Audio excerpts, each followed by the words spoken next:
11h59. Oh, il est 11h59. Alors, il est 6h48 minutos. Avec Tribune Quotidienne qui parle de 4 lois majeures pour réformer l'État. Donc là, on est dedans. L'État. C'est quoi l'État? Les gens ont réfléchi sur l'État. En philosophie. La forme privilégiée. C'est quoi la République? L'État, c'est la forme privilégiée d'organisation politique de la société humaine. Malkoa. Voilà. Oh. La nation. Ouais. Je crois que parfois il faut revenir sur ces choses-là. Expliquer un État, une République, une nation. C'est quoi? Mais là, on parle de 4 lois majeures pour réformer l'État. Diomaye affaibli, Sonko force le passage. Ça, c'est ce que relève Tribune. Dans la réforme, le président détermine en concertation avec le PM la politique de la nation. Ça, c'était un domaine réservé exclusivement au président. Ouais. Définir la politique de la nation, les grandes orientations, la vision. Maintenant, il va falloir quelqu'un pour transformer cette vision en acte. Il y en a eu de grands premiers ministres. Vous avez eu Abdou Diouf qui a été un grand premier ministre devenu président. Vous avez eu Idrissa Seck qui a été un grand premier ministre, mais arrivé deuxième à une élection présidentielle. Vous avez eu Macky Sall, vous avez eu Mame Madior Boye, première femme premier ministre. Vous avez eu Macky Sall. C'est que il réfléchit tellement. Vous avez eu Macky Sall, qui a été premier ministre, président de l'Assemblée nationale et président de la République.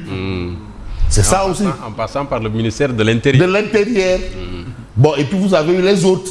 Alors, dans la réforme, le président détermine en concertation avec le PM la politique de la nation. Alors, il préside le conseil des ministres, il peut en déléguer la présidence au premier ministre.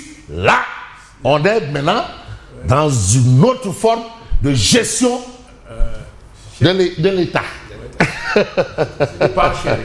Hein? Pas sharing. Ouais. Partage du pouvoir. Partage. Bon, ben vous savez qu'il y avait quelqu'un qui avait voulu théoriser ce qu'on a appelé alors le ticket. Ouais. Non, le ticket présidentiel. On va en venir. Mais ce n'est pas une histoire de ticket là au Bénin.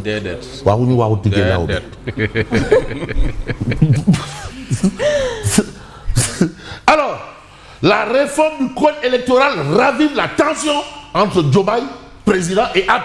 Voilà un autre combat. Il y a une guerre chaude et une guerre froide. Je rappelle que la guerre chaude, c'est avec les armes. Et la guerre froide, c'est par... Quelqu'un a parlé de cohabitation douce. Douce. Ouais.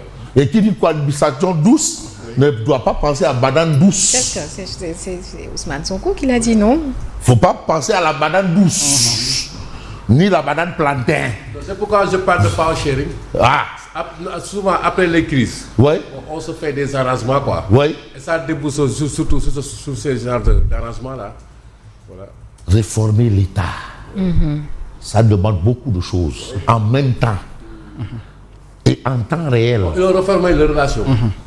Plutôt que l'État.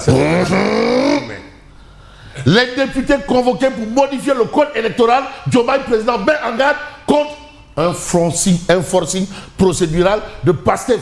Diomaye dans le tempo, Pastef dans l'accélération. On accélère. Cette expression consacrée que nous a amené Mimi Touré, qui est aujourd'hui à la tête de Diomaye président. Amplifié par Koutia. Ah, Koutia, on accélère. Voilà. Réforme des partis politiques, Ndiaga sur la pointe des insuffisances dans l'avant-projet de loi. Ça commence. Mais vous avez également Thierno Ibrahima Diop alias Tchelou Magdou Aynelo dans la rubrique Tribune Libre. Lui, il considère que l'histoire semble bégayer. Le bégaiement. Vous savez, c'est souvent ça. Lui et moi, Gorgui Ngorsi. Lui et moi, saison 2. Diomaye et Sonko au Grand Théâtre. Bon, maintenant, la parade c'était au théâtre ce soir, mais Tchelouba évolue en parlant de Grand Théâtre. On reste quand même dans l'œuvre magistrale qu'est le Grand Théâtre.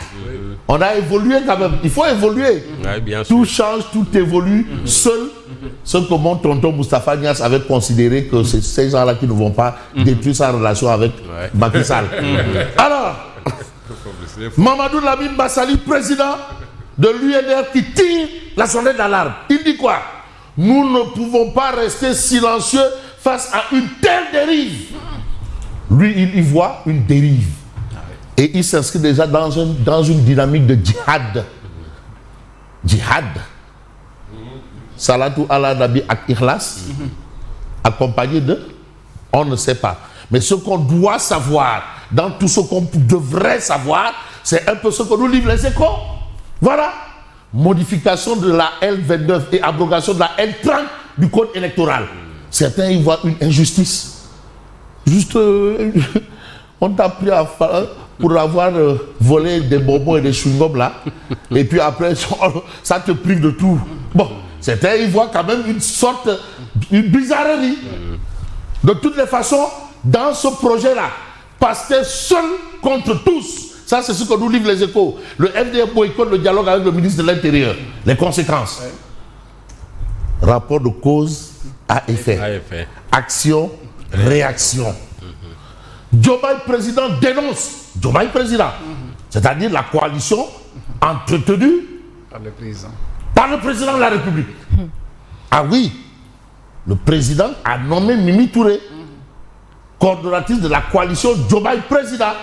Et le président de la République est au pouvoir sous la bannière. Est-ce que...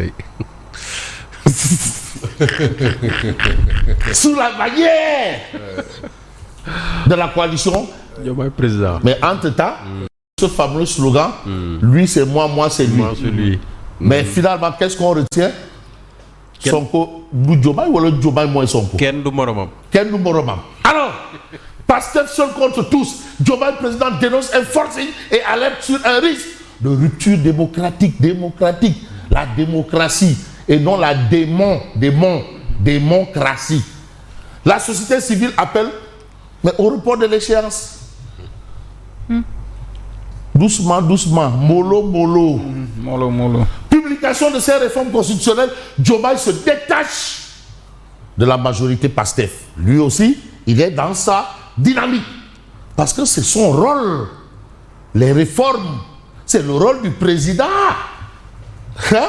Il dit s'inspirer des assises nationales. Vous vous souvenez du projet de constitution? Oui. Proposé par le projet. La Commission nationale de réforme des institutions, oui. dirigée par Amadou Motarbo. Vous vous en souvenez? Cela ressemble à ça? Du tic-tac, tec-tec. Est-ce que cela ressemble à ça?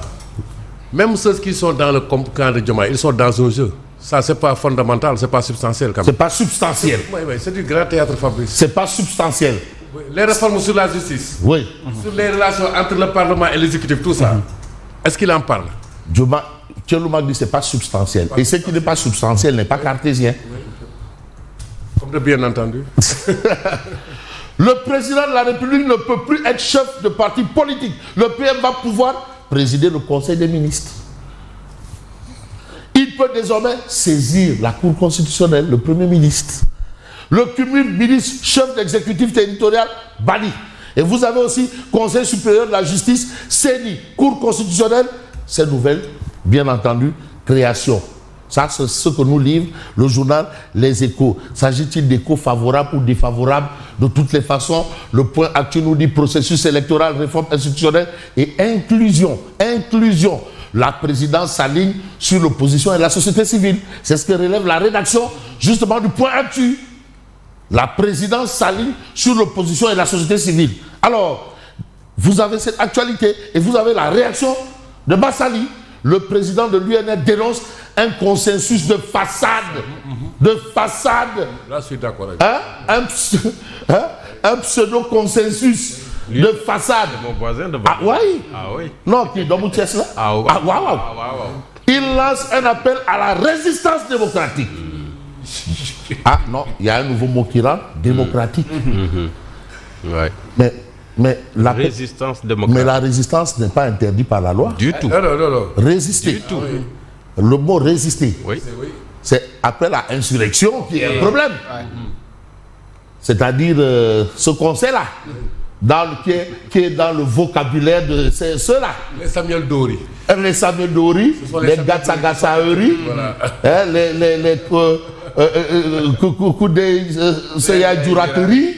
Voilà, ça c'est là-bas. Ça c'est le vocabulaire. Mais maintenant, appel à la résistance. Oui. Comme le faisait Wad.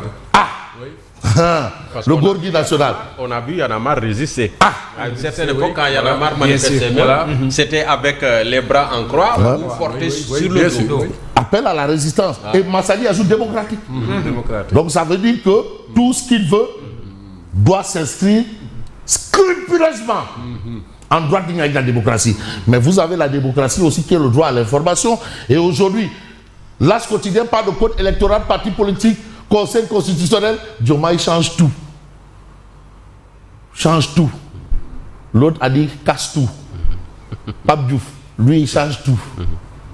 Après, peut-être il va serrer, visser, monter. Or, de toutes les façons, on va voir la suite. La suite, pour l'instant, c'est un peu l'évidence. Massali met en garde contre une loi imposée, mais bien entendu, sans concertation. Mais Walf Quotidien relève un fait. Les faits sacrés. Le commentaire libre. Fait. Relever un fait. Avant-projet contre proposition de loi. Voilà le combat. Est-ce du beurre bouquet mbab, du lambi golo, du beurre d'or ou du beurre simple? Nous, ce qu'on retient du lamb, c'est yobente galgal ou du lamb. Ou du ndumbelan. Du ndumbelan, ou du tumbulan, ou du ngourban. De toutes les façons, Diomaye court-circuite Sonko. Court-circuite Sonko. Maître Abdoulaye Tine, membre de la coalition présidentielle, lui, il déclare la loi telle qu'ils l'ont entreprise nous fonce vers un contentieux clair et net. La société civile demande à Pastef de surseoir à sa proposition de loi. Surseoir. Moi, je veux surseoir à ma prestation, des présentations, des parutions. Et je vous dis merci et bonne continuation. Merci beaucoup, Lucien. À tout à l'heure pour la...